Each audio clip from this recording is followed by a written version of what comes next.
The Lives of the Saints by Father Albin Butler. September 30th. Saint Gregory, surnamed the Apostle of Armenia and the Illuminator. This apostolic man was a native of Greater Armenia, and by receiving his education at Caesarea in Cappadocia, was there instructed in the Christian faith and baptized.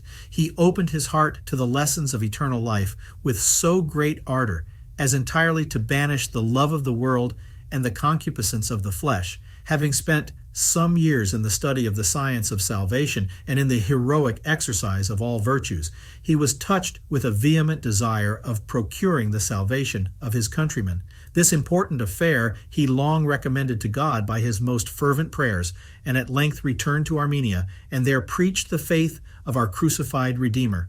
The zeal and heavenly spirit with which he was animated, and with which he proclaimed the great truths of eternal life, gave an irresistible force to his words.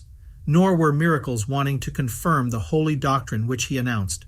The people flocked to him in great multitudes to receive the holy sacrament of regeneration and to be directed in the paths of salvation.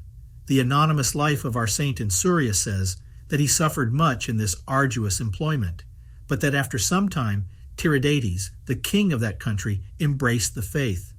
We are informed by Eusebius that Maximin Daia, at that time Caesar in the east and a violent persecutor of the church, provoked at the wonderful progress which the faith made in Armenia, invaded that country, but was repulsed with confusion. This was the first war on account of religion mentioned in history.